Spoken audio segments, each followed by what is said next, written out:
Hello, welcome back to World War One TV. How are we all today, this evening, this morning, wherever you are? We've had quite a lot of shows this month, this last 4, 5, 6 weeks. I've really been on one, and they've all been pretty much land-based. So I'm excited. I think this is going to be the first show actually on World War One TV where we've been looking at something other than kind of thematic talks or land warfare based, and I thought it was about time, being that I actually work for a company that restores vintage aircraft, that we do a talk on the topic. Our guest tonight did his MA at Wolverhampton, like I did. What a great university. And that was on the early development of the RFC, and won the RAF Museum's Master's Prize in 2021, and he's just finished his PhD. So without further ado, I will bring him in. Hello, David. Hello, good evening. Thank you everyone for joining us. How are you doing today? I'm very well. Cope with the pressure. Yeah, well, we were just talking before the show started about, you just finished your PhD, so this will be a breeze. Yeah, but it's always interesting when you're talking to learned people. I can see already some people commenting on aircraft numbers, so they've got me worried. No. What was your, I forgot to ask actually, what was your PhD on exactly? It's the recruitment and training of the Corps. One of the things that struck me during my master's was kind of how on earth did they go from 1,000 people to 300,000 people when starting completely from scratch in a world of paper. So look at, and as we'll touch on here, some of the myths around the training and the deadliness of that and so on. So there was a lot of stuff to get my teeth into, really. Yeah. Well, we love a bit of myth busting here on World War One TV. And I mean, what was it that got you into the RFC? Have you got personal connections to it? Or? Not really. My uncle was in the RAF for years. He was in the communications side at RAF Shawbury, not that far from where I am now. But it was really, I did an essay during that master's course, and there were so many things that I was reading that just struck me as very simplistic. And as you know from anything you study in the First World War, it's always quite nuanced. There's always yes, but. And, yes, but also no. It's my favourite answer. Yeah, on the Royal Flying Corps, it was all yes. There were no buts. So I started to question a lot of what I was reading, which is why I then did the master's side on it. And there was so much. I was going to do something completely different because my background's in finance. So I was going to look at the finance of the First World War.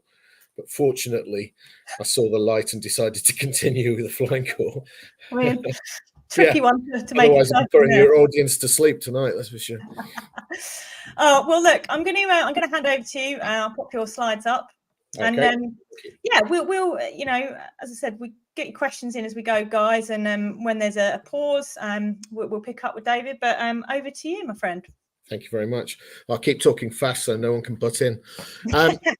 Per Ardua ad Veritas. Yeah, as some of you are already spotted, it's a bit of a bastardization on the Royal Air Force's motto, which is really to illustrate the theme of the talk tonight, which is to look at who the Royal Flying Corps really were and to correct a few of the historiographical myths along the way.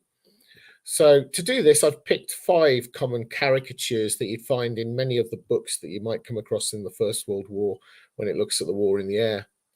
Firstly, let's have a look at the domination of the historiography by the fighter pilot. Yes, some of you spotted that was Lord Flashheart, so I hope you're all Blackadder 4 experts because I absolutely love that show. So we'll look at the representation of the fighter pilot, and from that really move on. It follows quite nicely onto the facts, or the myth, perhaps, that they were all posh public school boys and cavalrymen. Then we'll digress a little and see if they were all easy prey to those deadly Fokkers. Fourthly, I know it's at least I can actually say that without it being rude here. Fourthly, we'll look at the idea perpetuated that more than half of the pilots died in their training, which pops up all over the place in the historiography. And then Blackadder's favourite, the average pilot lasted only just over a quarter of an hour after they reached the front. How true is that? And then I'll give you my tuppence worth on what I've thought about the development of the Corps. So let's get started. An obsession with a fighter pilot. Well, ace this, ace that. You'd be forgiven for thinking that the Royal Flying Corps was dominated by these chivalrous knights of the air. But where does this romantic image come from? And why do these men seem to dominate the First World War historiography? Well, our own former Prime Minister had a hand in it. And no, fortunately, it's not Boris, it's David Lloyd George. And just look at the use of his language here in this speech he made to the House of Commons in November 1917. Every flight's romance, records are epic, knights of war, legends of chivalry, nobility of spirit, chivalry of the air. And the timing of this speech is really important because the Third Battle of Ypres, perhaps more commonly known to you as Passchendaele, officially ended on the 10th of November 1917. With about 500,000 casualties on both sides, 250,000 of which were probably British. And perhaps the public needed something around daring deeds to cling to. And the same was true of the post-war period. Publishers believed that positive stories of heroism and chivalry were what the public wanted. And they were probably right, because these books sold, and they've certainly sold to me, because that's a little bit of a selection of the ones I own, and that's a few of a large number. And anyone who's looked at the Royal Flying Corps knows there are hundreds of the things. And the language of David Lloyd George has proved remarkably enduring. Almost all infantry memoirs have really followed a fairly broad, similar pattern. Positive impressions of the war through the 20s, a growing disillusionment spurred by the Great Depression through the 30s. Then came the Second World War, and that became the Just War, where the First World War then became all about mud and blood in the 50s and 60s. And then that really accelerated into the 1970s. So RFC memoirs to a degree also conform to that pattern, but generally speaking, they retain a heroic vista throughout. But that said, these fighter pilot memoirs might dominate our bookshelves, but do they actually dominate the Royal Flying Corps? Well, former Air Vice Marshal and now historian Peter Dye estimates that there were 50,000 uniformed RAF men in France in November 1918. And of those 50,000, only 8%, and that's about 4,000 men, were classed as combatants. So I've taken that and then I've looked at the squadrons that were in France at the end of the war. And from that, it's possible to estimate that there were approximately 1,000 active scout pilots on the Western Front at the armistice. So that's only about 0.5% of the RAF at the time.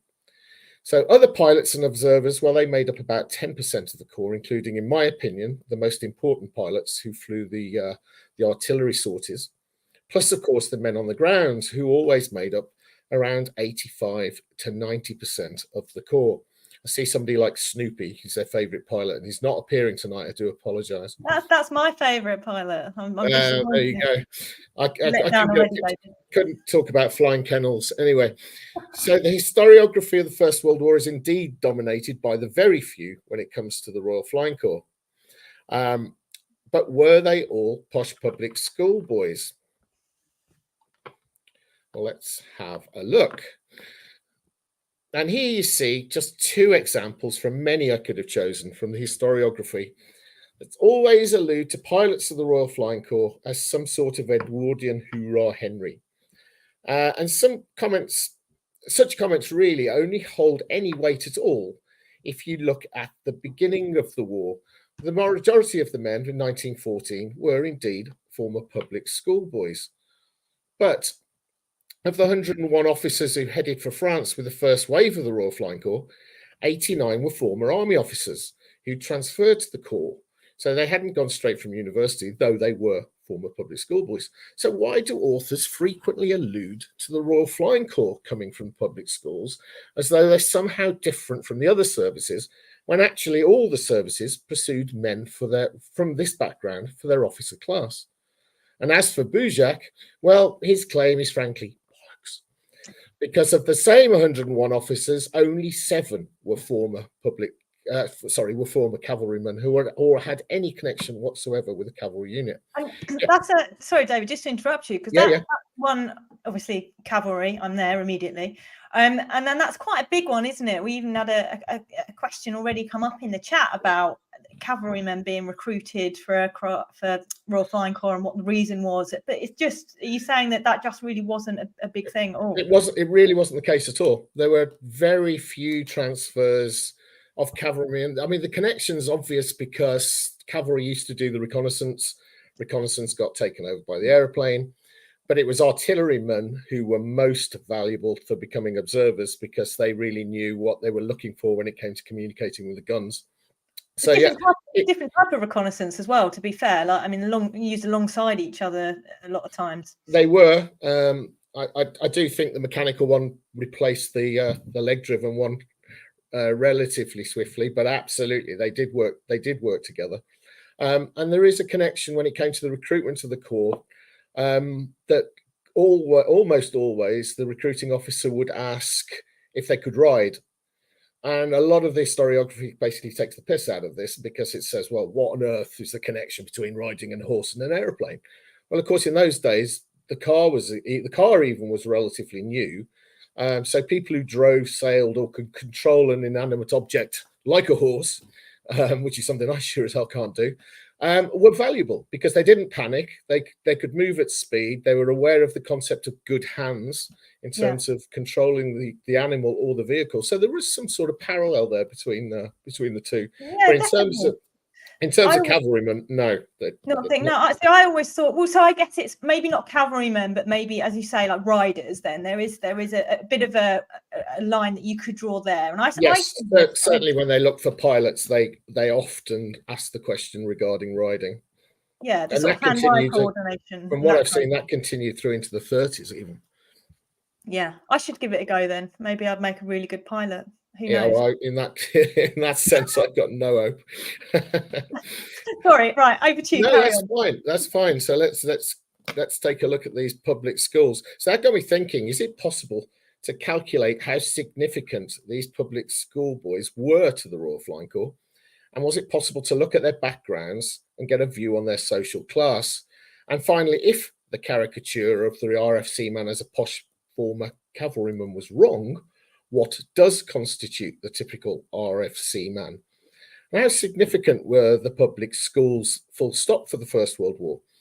Well, Anthony Seddon and David Walsh, in their book Public Schools and the Great War, The Generation Lost, state that there were just under 22,000 public school boys killed in the First World War.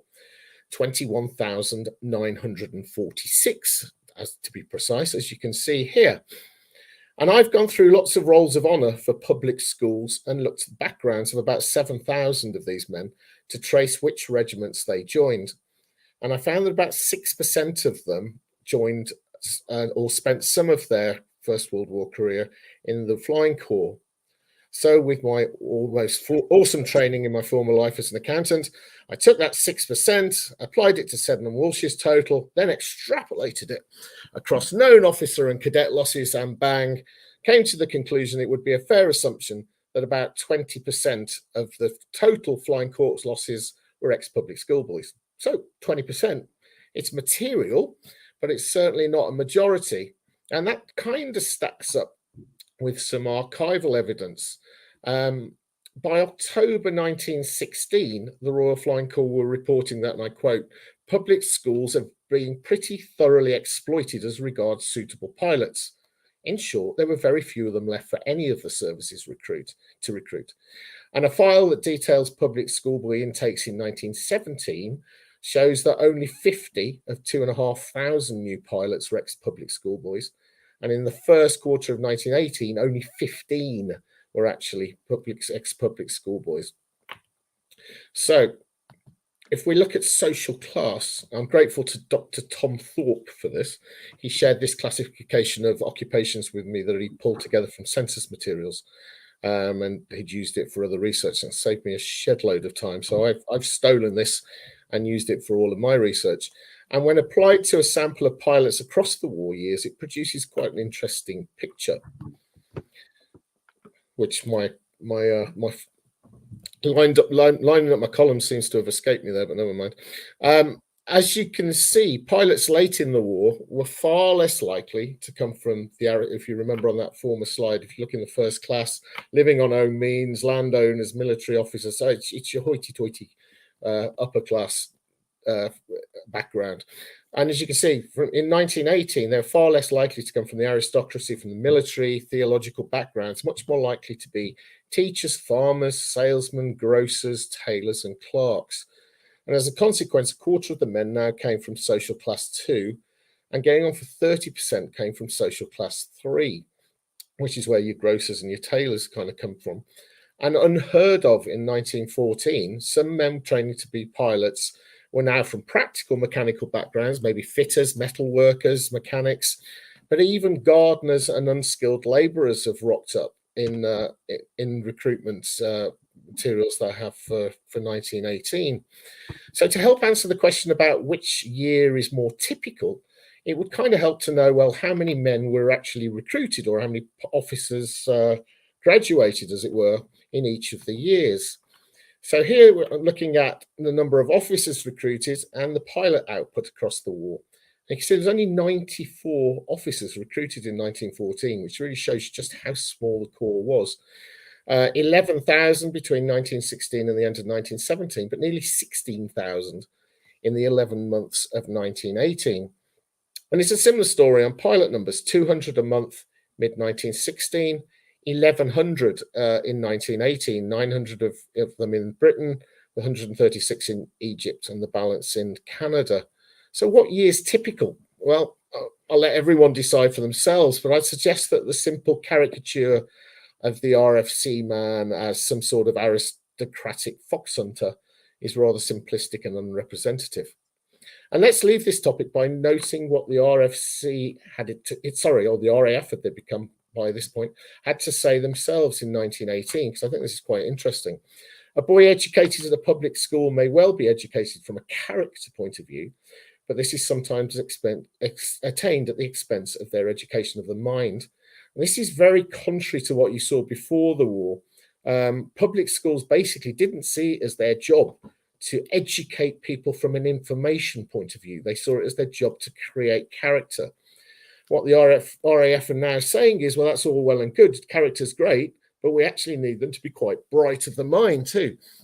So if this was the view of the RAF in the war, I guarantee it's not a view that you'll find anywhere in the current historiography of the Royal Flying Corps. Anyway, shall we move on and meet the Fokkers? Got another movie pun in there, you see. For almost the first year of the war, it's water, not gin, the Germans gifted Britain control of the air. So much so that sightings of German aircraft were often actually quite rare. And British accounts of the first 12 months of the war reflect a frustration with German pilots because they refused to engage and keep running away back to their own lines. In such circumstances, if one party wanted no quarrel, aircraft performance was so poor that it was nigh on impossible to catch another plane. The early BE-2s of the British were capable of about 70 miles an hour, while the German Torps, for example, could manage only about 60, 65 miles an hour. But in the summer of 1915, the RFC faced its first real challenge in the sky with the arrival of the German Eindecker. And so, according to most books, began the so-called Fokker Scourge. And on 31st of July 1915, the Royal Flying Corps Chief Staff Officer Robert Brooke Popham, you may know him from his Far East command in a later war, noted in a letter to the RFC's administrative wing that for the first time, and again I quote, German aeroplanes are making a regular habit of attacking our machines when on reconnaissance, and we're having to fight for our information. Well, the RFC had foreseen that they would need to fight for that reconnaissance. They'd been talking about it really since about 1912, but German defensive tactics meant that the situation had taken a year or more to materialize. Now, the first variant of the Eindecker, imaginatively called the E1, was capable of about 80 miles an hour, so not an awful lot quicker than the BE-2C. But of course, the new forward-firing machine gun was where the revolution lay. And British pilots would immediately appreciate the tactical advantage that a forward-firing machine gun had brought the Germans. And thus, regardless almost of the military threat of the Eindecker, in late 1915, the machine would have had a major psychological effect on the British pilots. They were used to taking the fight to the Germans and the Germans fleeing, and now they found themselves under attack really for the first time.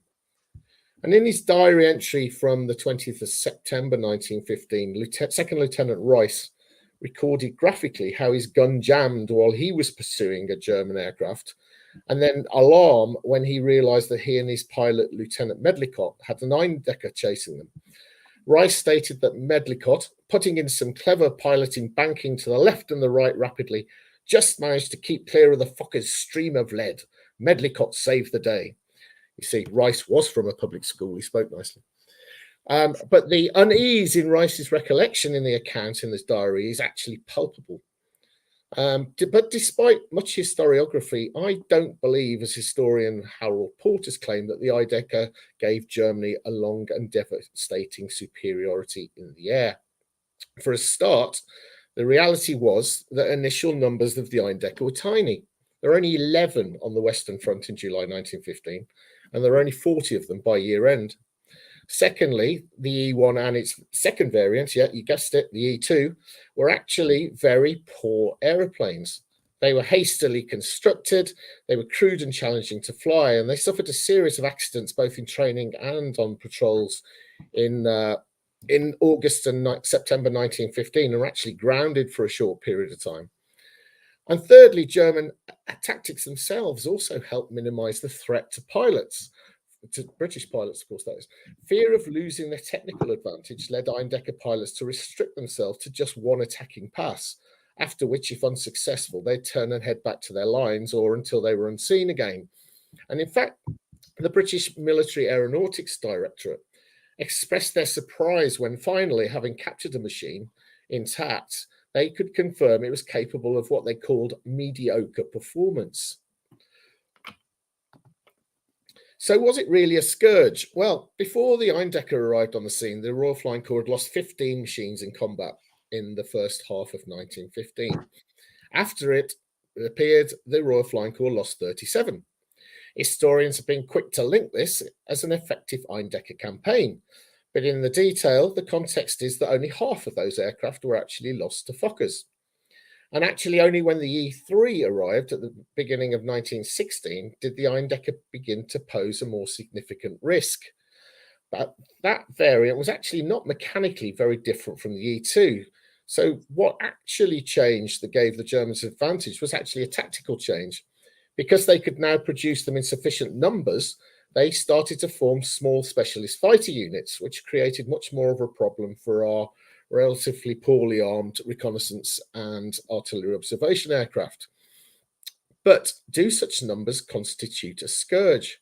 Well, if we put this in perspective, Medlicott and Rice's wing completed over 4,400 sorties in the period that they were operating against the Eindecker. So 4,400 sorties and less than 40 aircraft lost is probably not judged a bad ratio if you're one of the powers that be. And I've also placed some loss numbers there from later quarters in the war, Q1 and Q2 1918, for example, where you can see that in those two quarters, close to 700 men, puts into context just how small these losses actually were. And the solution when it came to the Fokker threat, well, it was the combination of new aircraft and tactics.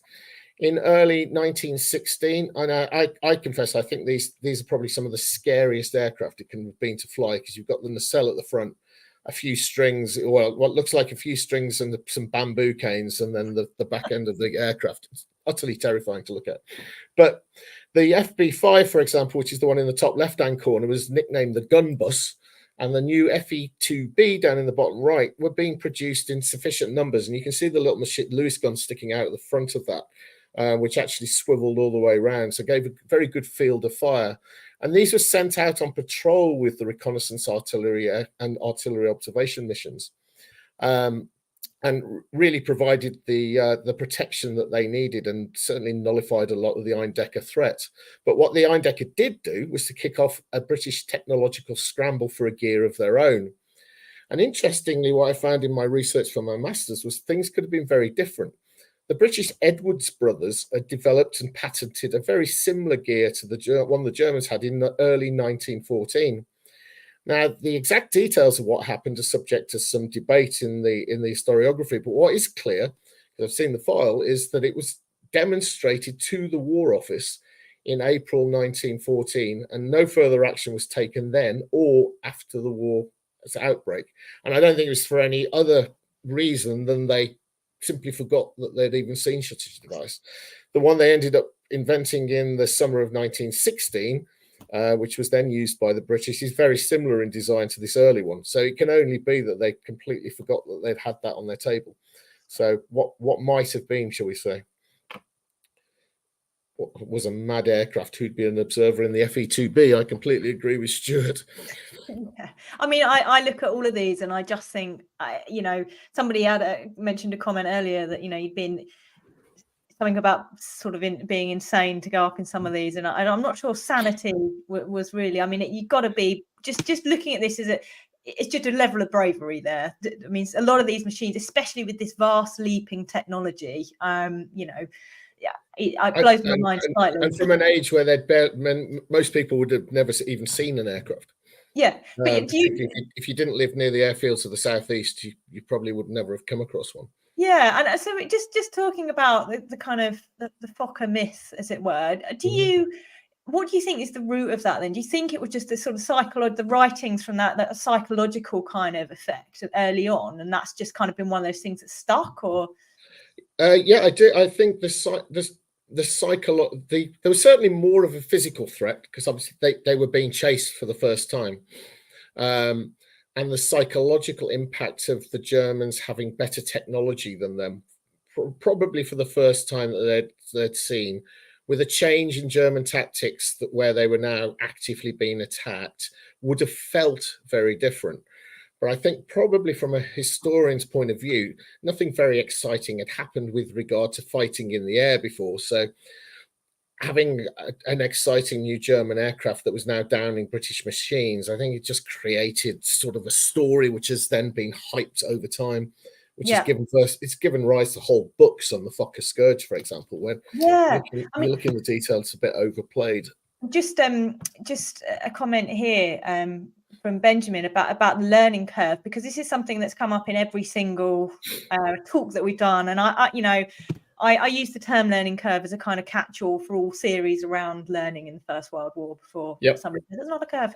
But with the war in the air and the kind of technological advancements, was that much more dramatic kind of thing, or did that still have its kind of ups and downs, or what's your kind of view on that? Tactical point of view as well as a technological development. I'm certainly of the opinion that technological change drove tactical change, although there is a lot of evidence that they'd considered all of the uses of aircraft before the war. But if you look at what held them back, you only have to look at a 1914 aircraft like Morris Farman Longhorn or Shorthorn, which they used to learn to fly on. And it really is a glorified kite with an engine on the back of it. And then you look at the aircraft of 1918, I don't know if you can see it up there, the Bristol fighter, for example. It's twice as powerful, more than twice as quick, armed with 2 machine guns, can carry 6 bombs. It's totally different. There aren't the obvious examples that you see with the land war of them trying something, it failing, trying something else, it gets incrementally better. They actually did fairly well of developing throughout the war. Sometimes the Germans had technological advantage, it was quickly nullified. Then we had the advantage, it was then nullified. But it was always kind of building in the same direction. There are certainly examples of things they perhaps didn't do right. There was a lack of foresight when they went into the war about how big the corps would become. So very little had been thought about how you'd actually train sufficient numbers of pilots for the war. But you'd have needed a complete crystal ball to have foreseen what was going to happen. Everyone thought the war was going to be short. It was going to be violent and short. Reconnaissance would be key because we'd all be moving really quickly. And then what happened? We get trenches and an area of, and then we're into artillery observation. Then we have to protect those aircraft. So we develop scout aircraft. Then we want to bomb them, so bombing becomes more prevalent. So it really did move in more of a straight line, I'd argue, rather than what we saw on the ground. But I mean, it's incredible, frankly, what they did. I've become a real fanboy since I started researching them. No, I totally get it, actually. And I think that the kind of difference from my perspective when I think about it compared to other technological developments is in a way, I suppose, there was a clearer aim on what the machines were being designed to do, rather than necessarily some of the kind of things on the ground. There were maybe more experimental things. They had a broader aim of what they wanted to achieve, but didn't really know what to do with the technology to get there. Yes. Maybe with flying and the war in the air, that was kind of narrowed down naturally a bit more. They had identified all of the major uses by about 1912, 1913. But the reason why they couldn't enact them was that the frames were too flimsy and the aircraft weren't powerful enough. So they couldn't actually carry a machine gun without seriously diminishing the performance of an aircraft at the beginning of the war. Now, they'd always considered that they wanted fighter aircraft, but don't get me wrong, some of the examples of what people believed an airplane would need to be are almost comical. SF Cody, who was he was an American Wild West sort of cowboy act, but also quite a good inventor of aircraft in the pre-war period. But he believed that the absolute fundamental attribute that we had to get was silence on the engine, so that they could sneak in to do their reconnaissance on the quiet without being spotted by enemy aircraft. David Henderson, who a bit worryingly went on to run the Royal Flying Corps, believed that pilots would resort to ramming each other in the air in a bid to stop the other pilot taking home his information.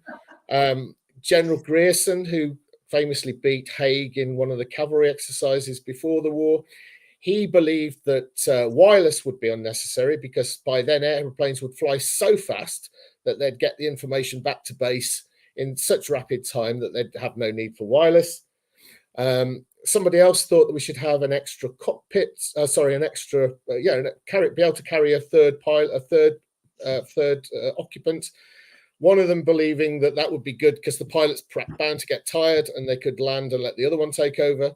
And the other one another man believing that because the engines were prone to failure, they could carry a spare in the other cockpit and then they could land and change the engine. So there were some really wacky ideas kicking around. So credit to the powers that be that actually ignore those and managed to develop some aircraft that actually worked. Yeah, I bet some of those kind of, I think Stuart mentioned that some of the early aircraft were pretty out there. I think that's one I'm going to have to, a rabbit hole I'm going to have to go down, I think, is looking at some examples of some of those early ones, because it sounds fascinating. We love there's some funny stuff. Yeah, there is some funny stuff. Anyway, let's look at one of my obsessions, training accidents.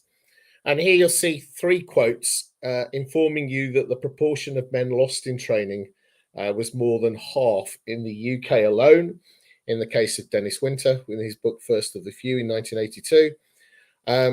I've lost a little bit of the quote there from Mackesy, I think, certainly on my screen.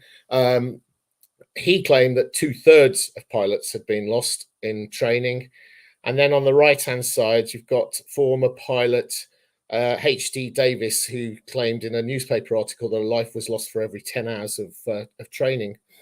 Well, what does it matter? Well, in the case of Winter's numbers, I believe it does, because he's been cited by a host of historians in later works, including a whole host of household names that people would know if I was mean enough to name them. And the statistics perpetuate a version of events that really paints training as wasteful and inept, and some people have even called it murderous. And one can only assume that Mackesy wanted to go one better than Winter with his account, and Davis had an axe to grind with leadership, which is why he was putting his 10 pence worth in 1930. But when I started my research, just the numbers just didn't sit well. How could you grow a service exponentially and still lose more than half your men and machines? So I decided to try and find out. And here's a breakdown by cause of the 8,601 casualties that I looked at in my research. It's a little less than the actual total that was lost during the First World War, because I've excluded the naval service from my research just because of scope. So 703 would need to be added to that to include the guys who flew on the naval side. Now, killed while flying, the second line down that you see there, that's usually referred to as training losses. So killed in action, died of wounds, self-explanatory. Killed while training is often thought of as training losses. And as you'll see in a moment, that isn't the case. But the point really from this slide is you can see straight away, 2,631 is not half or more of 8,601 in the first place. So even if all of those were indeed training losses, Winter's already wrong. So if we take that 2,631 killed while flying and look into their details, I found that 844 of them actually occurred in active theatres of war, predominantly the Western Front, but also in Salonika, Palestine, Mesopotamia, etc. And the vast majority of these happened in 1917 or 1918. And I know for a fact that at this stage of the war, there was no formal training taking part in any of these theatres of war. It was all going on in the UK, Canada, Egypt, and even to a small extent, the USA. And that means that these 844 men are very unlikely to have been killed in formal training. And to give you a comparison with Winter's number, because remember he said in Britain or in the UK alone, I've also then deducted 127 men who died in the other training theatres. So the resultant men killed in training in Britain was not then, as Winter said, more than half, but actually a little less than 20%. So it's still significant, and nobody can get away from that. And let's face it, as we said, these contraptions were pretty basic. But actually, having done a little bit of preliminary research into the Second World War, it's actually no more significant in training terms than in training losses are no more significant in the First World War than they were in the Second. So I'd also like to mention here that throughout the war, the RFC sought to investigate every single accident. Now, that proved impossible because there were simply too many of them, but it was mandated to investigate every fatal one. And in 1917, an independent accident committee was formed in parallel with these investigations. And their aim really was to find and fix systemic failings. And they found and eliminated a number of them in the aircraft design, materials used, etc. So the RFC was very serious about reducing training accidents. Let's face it, they're putting effort in. It's effort wasted if the man then goes on to die or keeps crashing and wrecking machines. So on this one, Winter and Mackesy then not just wrong, spectacularly wrong. And I mean, it's a weird one, isn't it? This because obviously the pilots were valuable in the investment that's gone into their training in this new technology. It's a weird one that anybody would assume that. Well, I guess it's linked back to this idea that all of the powers that be were callous and uncaring, and it kind of links into that wider mythology a bit. It does. It absolutely does. But there's a fascinating line in a lot of the memoirs that you'll find pilots, particularly from the late 30s onwards, are quite prepared to say that instruction in the First World War was terrible. Training was awful. However, my training was perfect under Sergeant Joe Bloggs. And there's at least 4 or 5 examples that I could rattle off of individuals who say that sort of thing. Or men were being sent to the front with about 10 hours of training. It was absolutely murderous. I, on the other hand, had 45 hours of training and was absolutely fine. So they're quite prepared to trash the nameless system. Yeah. But actually evidence of individuals failing to do a job or going to the front ill-prepared, it's actually relatively thin on the ground. And one of the pieces of research I want to do next is I've already started it, and it's already telling me what I thought it would. If you go through pilot logbooks and actually look at the base data and say, okay, well, how many hours did they have before they went to the front? It tells you that this myth that they were all sent there basically unable to fly. It's just a load of nonsense. So I think it does, as you say, play into this wider, the powers that be were terrible, the system was poor, these poor men, etc., etc. It helps the fight against adversity narrative, I guess, doesn't it? Yeah. Do you think a bit of that as well is sort of, you know, the other side of it with the RFC and the RAF, this idea that they were sort of a step beyond, and each individual had a bit of not an ego thing, but this idea that they were the exception to the rule kind of thing. Is there a bit of that in it, or am I sort of pushing it a bit too far? No, I don't. It's an interesting one because I've tried. There are a number of statements in various histories, which obviously that these guys were all extravagant, extrovert, eccentric. But then when you read as many memoirs as I've had to do, you get quite a different picture. There's a whole host of them who are very introverted. There's two Canadian guys in one book. Their diaries are there. The one guy absolutely conforms to it. He's sport crazy. He's out in the wilderness. He's chopping big trees down. He's built like an ox.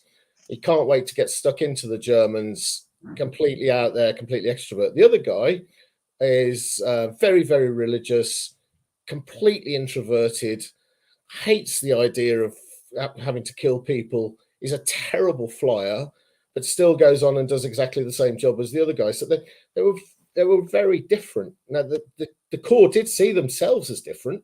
That was actively encouraged, that they were a step above the guys fighting in the trenches, for example. But that was part of creating, if you like, this sort of spirit within the Corps, really. Yeah. You see that with a lot of even the elite, units on regiments. That's just esprit de corps and that kind of cohesion stuff, right? Exactly. I built like an ox pilot. Yeah, James Morley. You'd be surprised. Trenchard himself was well over 6 foot tall, and he had to learn to fly. One of the guys we'll come across in a little while, Branca, he was made to fly because they mandated everyone in the Royal Fly Corps had to learn, irrespective of what job they did. This guy was blind as a bat, so he tried to fly with his monocle on under his goggles, which that's incredible, absolutely comical. So, but he basically was only allowed to fly just to pass his test, and then don't go near a plane again. But yeah, the weights and size. We'll talk a little bit about how the men changed later on. Look, I'll let you crack on, and I'm gathering up the questions. Otherwise, here, I'll keep rabbiting and I'll run out of time. No, not at all. Everybody's asked questions. We'll save time for a bit of a Q&A at the end. Okay, cool. Probably. Let's get on to Blackadder's favourite then, the 20 minutes. Woof, woof. Woof, woof, indeed. Is there any truth in it? Well, I doubted it, to be perfectly honest, but let's take a look at what was widely considered to be the most costly period of the war at the beginning of 1917. And if you look online, as I did, you'll find a lot of informed sources. So really take your pick. 6 weeks, 17 days, 3 weeks, 20 minutes, 18 hours, 11 days, 20 minutes, 20 minutes, 18 hours, 69 hours, 6 hours, including training, which is quite a novel one. And 40, I think it says 11 days, and then there's another one that says about 20 minutes. So take your pick. But like all great satires, Blackadder takes something with a smidgen of truth and then obviously exaggerates it for comic effect. And so if we take the example of Charles V. Darnell, for example, this young Irishman was 22 at the time of his death in 1917. He joined the 1st Battalion of the Connaught Rangers from his home in Bangor and transferred to the RFC in 1916. He began his training in Oxford on the 26th of August that year.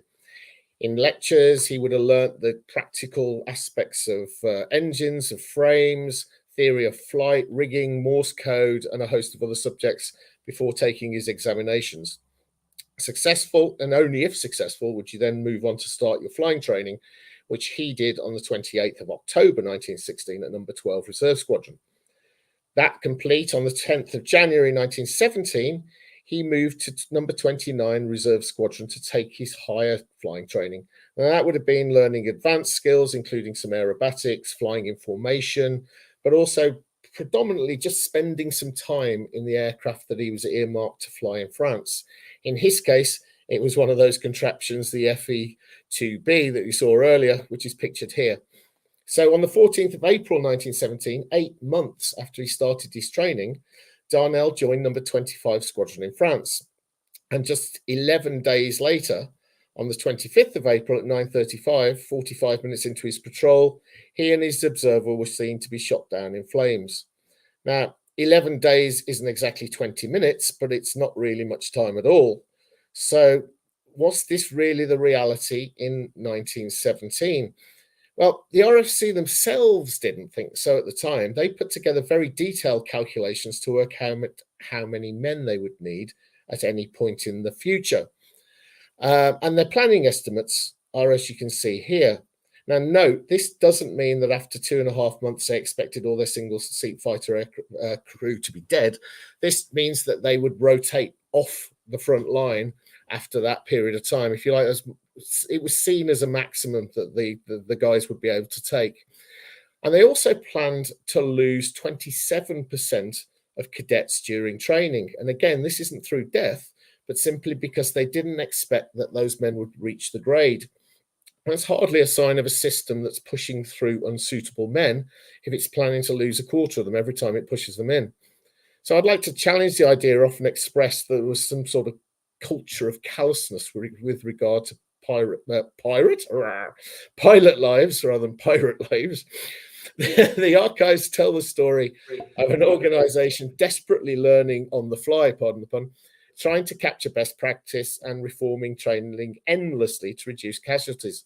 But even in the case of Darnell, who'd spent 8 months in training system, it was no guarantee. By the end of the war, all pilots were spending 10 to 12 months in their training before heading to France and had at least 60 hours of solo flight each. But I suppose the reason that books, historians and Joe Bloggs and co are able to say what life expectancy of pilots was is that no one's actually calculated it. And it's a bit of a painful exercise. But for this presentation, I decided to take one for the team and try and look into it. And so far, I've gone through 250 sets of records for pilots killed in action in 1917 and looked at their service records to check the dates that they were initially sent to the expeditionary force and the date that they were killed. Now, the average number of days elapsed in this group is 119 days. So the first reaction was, brilliant. That's exactly in line with what the Royal Flying Corps themselves thought. This idea of them all dying really very, very quickly is something of a nonsense. However, there is already a pattern emerging, which, whilst it's nothing like as bad as you saw from those examples on the slide before, does paint a picture of just how dangerous those early days on the front were. 10 men had 14 days or less. 23 were killed within a month or less. Survive that period and your chances increase markedly. And this explains the reason why almost all squadron leaders in the field tried to keep their rookies back for at least a couple of weeks, giving them extra training on the line and sending them on easier sorties, if at all possible, whilst they'd built some experience. But in the spring of 1917, this really wasn't always possible. So certainly not 20 minutes, but those first few months of the war were indeed decidedly dangerous. So Blackadder was onto something, even if he overstated it. So as ever, a bit of truth, but a grain of truth in there that's just been kind of exaggerated over the years. It's the fact I've tried to find any reference to. I mean, there are references also to the Suicide Club. I can't find any evidence in the archives linking Suicide Club to the Royal Flying Corps. It's linked to the Machine Gun Corps, and there's some stuff in the National Archives about that, but not the Royal Flying Corps. But they've picked up the mantle Suicide Club, and I can't find anything that says something about 20 minutes before Blackadder came out with it. Yet people are quoting a Blackadder quote in newspaper articles as facts related to the First World War. It's brilliant. It's just this doesn't surprise me. I mean, this is the power of sort of that, the Blackadder. I mean, it's a weird First World War thing, particularly the kind of not going back to primary source when it comes to facts that get you in the heart. Those kind of ones that really bring out that futility, the sadness, all of that. It's just not really questioned when it comes to the First World War. It's just accepted. Doesn't matter where it's written.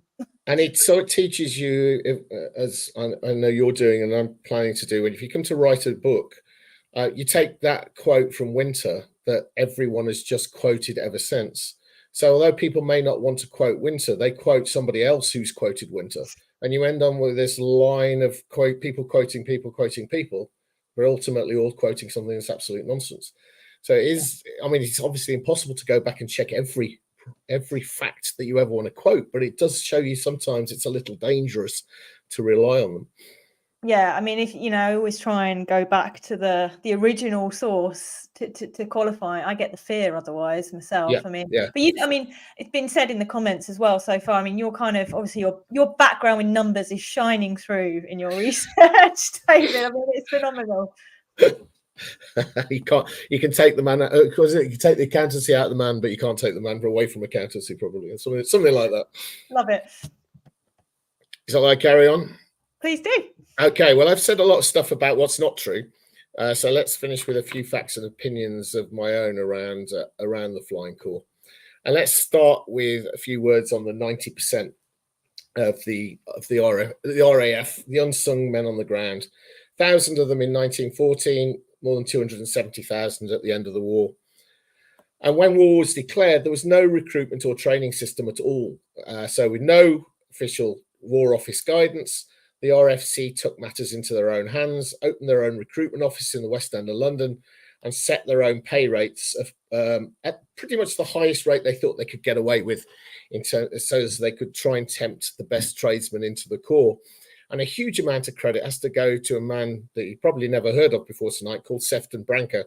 That's the guy who learned to fly with a monocle, who almost single-handedly got the RFC's recruitment and training initiative started. Now, fortunately for Branca, despite losing 250,000 men from engineering firms to general enlistment, recruitment of skilled men in 14 and 15 came relatively easy. More men applied than were needed, men were turned away, and indeed there were lengthy waiting lists, and recruitment actually closed for the Corps at a number of points. But even for skilled men joining, some training was always likely to be needed. And by early 15, it was pretty clear that on-the-job training was not going to suffice. And the RFC, at that point, cleverly came up with an initiative that used the one group of people who had genuine expertise, their supplier base.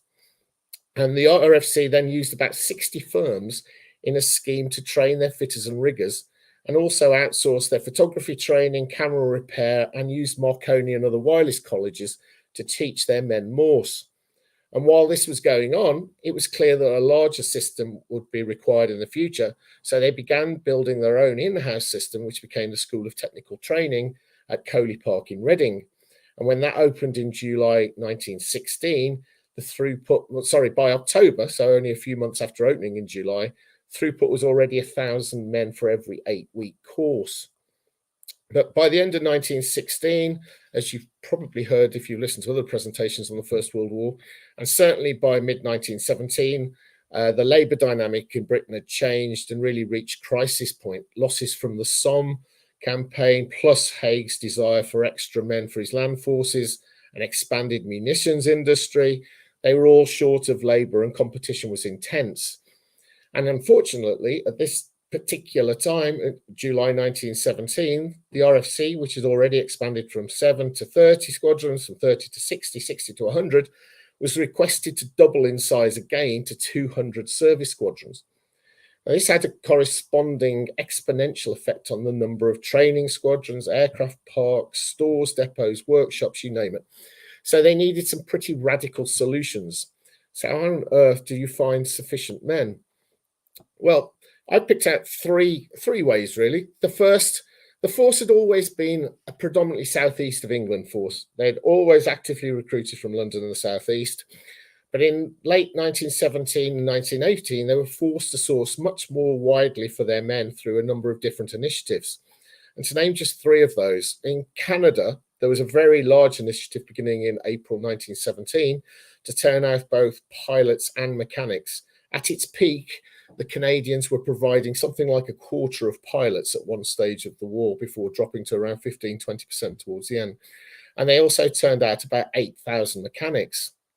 In Ireland, a clever recruitment appeal was made in 1918, which took advantage of the Corps' status as a new independent arm after the RAF came into existence in April 1918. While Irishmen had failed to join the RFC when it was part of the British Expeditionary Force, for example, only 279 Irish attestations were found in 1917. Almost 6,000 joined in 1918, thanks to clever advertisements in newspapers and in cinemas. And finally, a clever reciprocal arrangement with the US, who entered the war obviously in April 1917, saw the British sent 16,000 American ground crew for training, as well as pilots in return for use of some Texan airfields.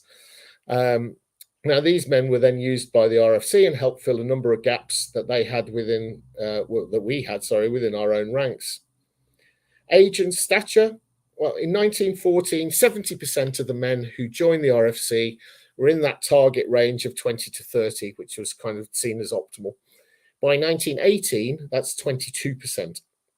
So a sizable number of men are now joining under 20 or well over 30, and a significant number of the over 50s enlisted.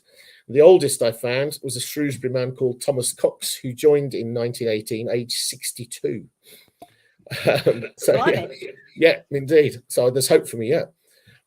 Men were 2 inches shorter and 3 inches less broad than in previous years. That's what you get for going through a load of service records recording height and chest measurements. Now, that might not sound like much, but had these men attempted to enlist in previous years, 20% of them would have been found not meeting physical standards, and they'd have been turned away. And there's a lot of sense in these relaxations. While they might have struggled in the trenches, there were a whole host of roles in the RAF that such men could do, particularly when you think that the vast majority of the infrastructure was built in the UK. And they also recruited men who were, well, they weren't men. A boys scheme targeted boys aged between 15 and 17 and a half, giving them essentially what was an apprenticeship before they reached 18. This training took place on the job in England before they then headed to France when they turned 18, and about 10,000 additional men, if you like, were found through this initiative. And invaluably, over 25,000 women were serving in the WRAF at the end of the war. After being turned away out of hand only a year or so earlier, they were first recruited as drivers in April 1917. And by the end of the war, they'd replaced men in workshops, stores, aircraft parks, you name it, freeing up men to go to France. So really finding the men was a tale of ingenuity. And the RAF at the end of the war was about as far from the fox hunting aristocrat as you could possibly expect to find. But what about winning the war in the air? Well, I've picked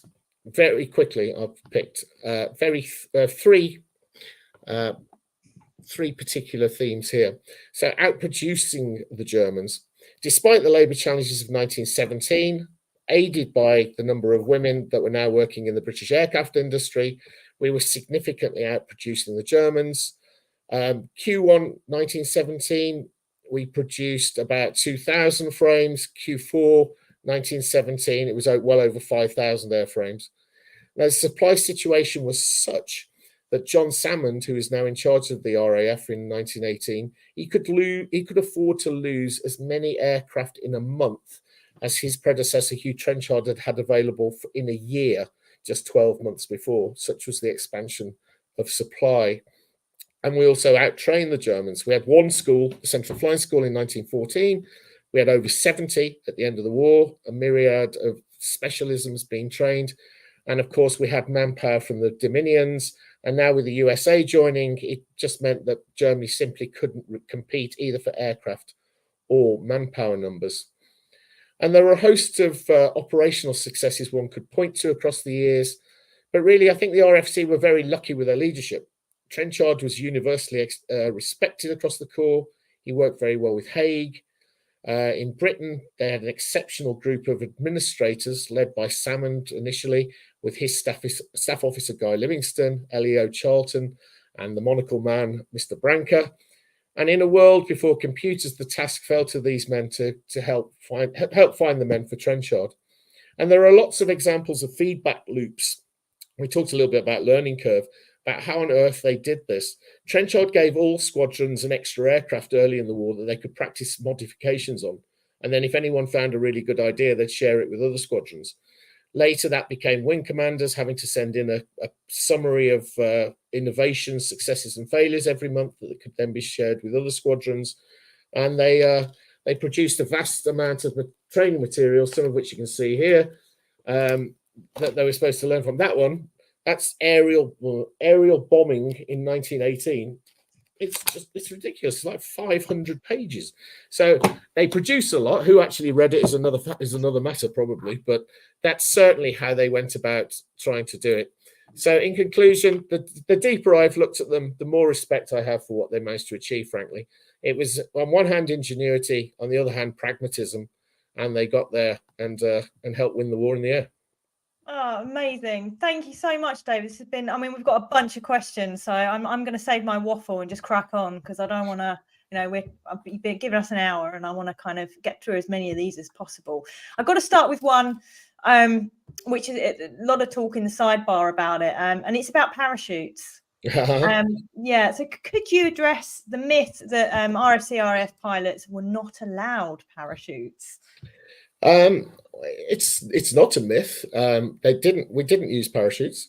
The Germans did in 1918, but they estimate only on about 20% of their aircraft. The reason, frankly, that they didn't was because they were too heavy and too bulky for much of the war. That's not what people like to say in many of the histories. Of course, it's back to the callous leadership. It was basically, it would have reduced their fighting spirit if they had a way of getting out of it with a parachute. There's no evidence whatsoever in any correspondence I've seen that suggests that was taken as the reason not to. There is plenty of evidence looking at and testing parachutes, which of course were used by balloons, so they had no qualms about using them when they could. They couldn't find something that practically worked, and neither did the Germans until, as I say, 1918, when they started to use some of them in some occasions. And I think from what I read, in most, or at least in half the cases they attempted to use, and they didn't work. So the technology just wasn't there really for it to be practical. Yeah, that makes complete sense. Something that has come up as well, kind of a bit of discussion on as well, is this question here, all about the kind of synchronized machine guns and how often they failed. It sort of comes back maybe to a bit of a myth around the accident rate and what we were discussing earlier about the kind of development of technology and how reliable things were. Yeah. What can you speak to on that?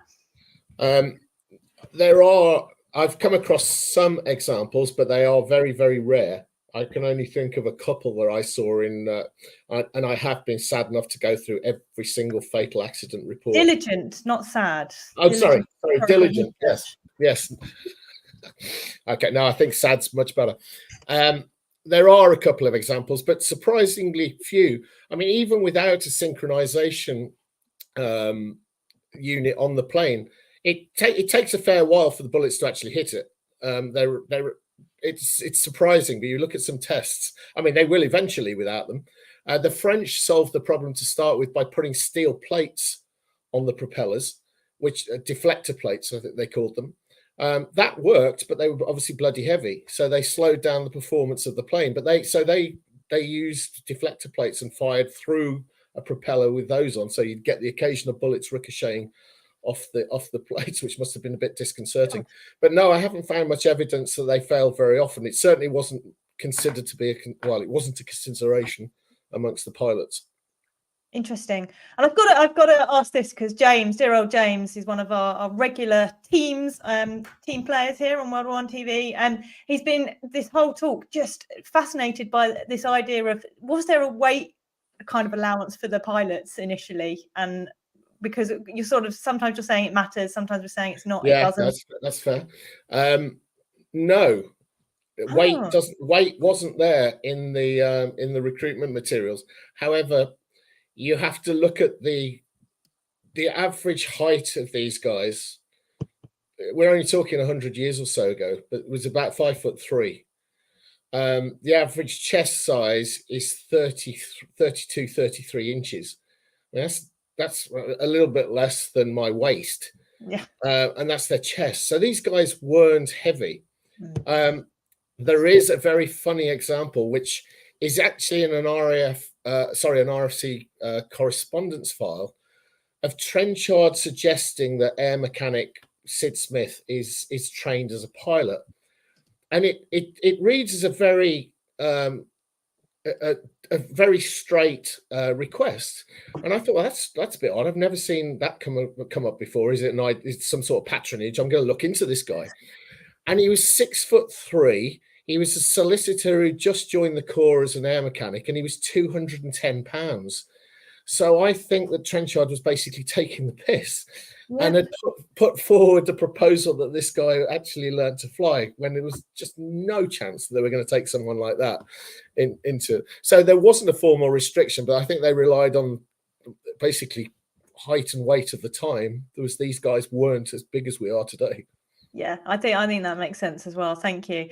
So we've got a few more questions. Ooh, right, let's go for one that's a bit kind of a bit deeper, a bit sort of linking this to modern day times. So this question here from Sean: do you feel the rise of drones in recent conflicts mirrors the tech development of World War I aircraft tactics and doctrine? So this is just an opinion piece here, David. Give us your thoughts.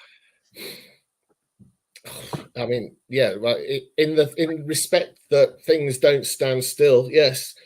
I said, and I believe that the RFC and the RAF did their best to minimise casualties, but they were seen as inevitable back in the First World War. I mean, you only have to look what happened in the Gulf War and Afghanistan, for example. Every casualty now is a tragedy named individually. We lose a pilot, it's a news story. It's perhaps a natural evolution that we then move into no humans in the air. How long is it going to be before we're talking about robot soldiers and so forth? I mean, it's part of a desire to reduce human casualties in warfare, I guess. So yeah, I think it's part of a natural evolution would be my opinion. Yeah, good one. And this is a good one because I've got opinions on this. What is your opinion of the TV show Wings? Wings. I'm not old enough to remember it. Have you not seen it? No, I have seen it. I like it. I do like it. Yeah, I like it. I haven't seen it. I haven't seen it for a while, but yeah, it was good. I love it. I'm not a fan of some of the films that were made about the RA. I mean, the more you know, obviously, as soon as you sit down and watch a war film, I'm not one of those people who goes, "Oh, that's not right, and that's not right, that badge isn't right," because there's nothing more irritating. But some of it is just so out there in terms of squadron leader Tufton, who's quite prepared to kill all his men. It's just to be nonsense. So, leaning into the myths that you're trying to bust, basically. Correct. Yeah, it's an uphill push as it is. Yeah. And then let's end on this one because I think, I mean, I don't know if you'll be able to answer this one or not, but you mentioned that your research is sort of veering into a little bit in the Second World War, and I don't know if you've kind of come across this yet, but the attrition rates of pilots in the First World War compared to the Second World War. You mentioned you've done a bit of research on the training. Anything yet on the wider attrition rates, or is that to come? No, I'd be perfectly honest and say I haven't looked at that. I was very curious only for the fact that almost all general histories of the RFC talk about training losses, but you don't find much mention in RAF histories in the Second World War.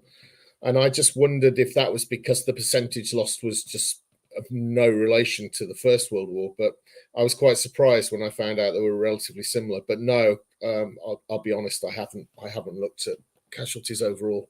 Yeah, well, no, it was just a pot shot because I know you said you were kind of veering into that. Well, look, I won't take up any more of your time, David. It's been amazing. No, thank you ever so much for having me, and thank you for all the great questions from people as well. I can see some funny comments through as I page back as well. It's been brilliant. It really has, and I think, you know, as ever, there's so much more to dive into here. We'd love to have you back at some point. Well, yeah, I'd be happy to come back and talk about the operational side, perhaps. Yeah, that would be wicked. And if you could, have you got any final thoughts? So if this is people's kind of first time thinking about even the RFC, what's the key takeaway that you kind of like to leave us with? If you're reading, there hasn't been a very good general history of the Royal Flying Corps written for about 30 years, frankly. John Morrow's book, The Great War in the Air, is still one of the best, although I don't agree with everything he writes, but that was written in 1982 or 83, something like that. Just if something sounds a little bit over the top, question it. If you're reading a memoir, don't take it as fact. There are examples in all of them. Cecil Lewis wrote one of the best, Sagittarius Rising, but he then went on to be one of the first founders of the BBC. Very erudite man, very clever writer, brilliant book, full of absolute nonsense sometimes, which he later admitted actually in Desert Island Discs with Sue Lawley. So be careful what you read, and take some things with a pinch of salt if it sounds too good or too bad to be true. I think that advice applies well throughout life, but especially with the First World War. Anything to do with the First World War, if it sounds a bit too much, a bit too cliched, it's probably wrong. Yeah. Amazing. Brilliant. Thank you very much, David. Thank you. Thank you ever so much. Thank you, guys. Big thank you to everybody who's joined us this evening. As ever, great to have you with us, and thank you for all your comments and the sidebar chat. Excellent teamwork as usual. Thank you for everybody who's contributed, answering all the additional questions as well. If you like the video, please do like it, subscribe, do all that wonderful stuff that helps other people find it. And I am back. Got a couple of weeks off, but I'll be back at the end of November. We're going to be having a show all about guns, which is very exciting, things that go boom.